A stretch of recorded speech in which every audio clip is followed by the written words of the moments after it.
Les bendiga, soy Jesús García, nivel 8, clase 34. Maravillas y milagros en la conferencia en Atlanta, Georgia. Lucas 10:17. Aún los demonios se sujetan, mas no os regocijéis por esto, sino que preocupaos porque su nombre esté inscrito en el libro de la vida. En Mateos 7:22 y 23 dice: Amén. Muchos me dirán en aquel día: Señor, Señor, ¿no profetizáis en tu nombre, y en tu nombre no echamos fuera demonios, y en tu nombre hicimos milagros? Y entonces le declararé: nunca os conocí, apartados de mí, hacedores de maldad. Amén. Es una porque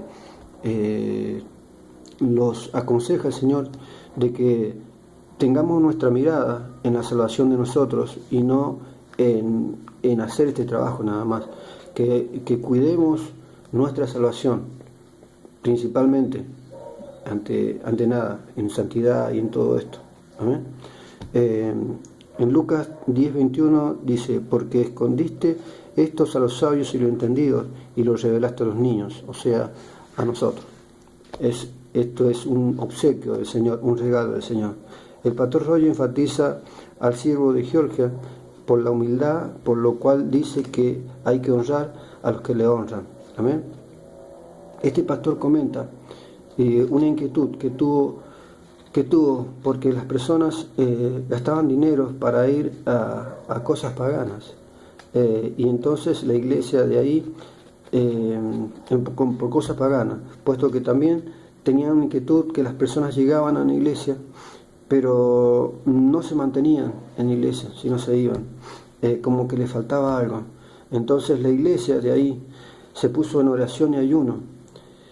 Entonces, al pasado el tiempo, el poder de Dios se manifestó con gran poder en la iglesia.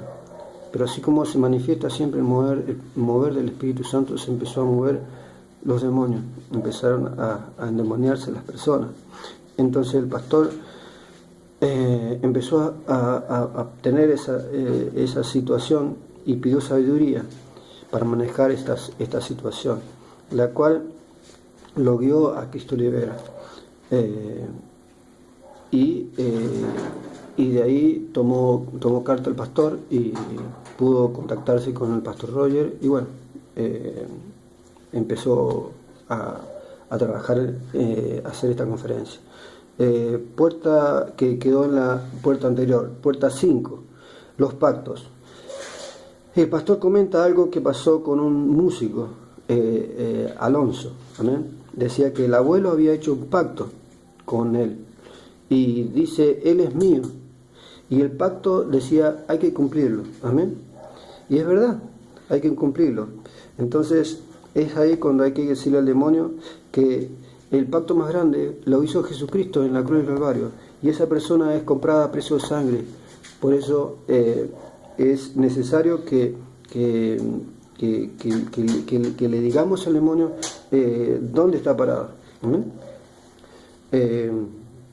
Por eso es clave saber la palabra de Dios y los beneficios que tienen los versículos que el pastor Roger los viene diciendo.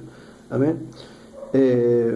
Por ejemplo, hay muchos que han pactado sin saberlo, sus padres, sus tíos, sus abuelos, yendo por ejemplo acá en Argentina a la difunta Correa. Nosotros hay otro santo que se llama el Santo de la Quebrada. También hay pactos por ejemplo con Santa Muerte. Aquí es muy común el Gauchito Gil, el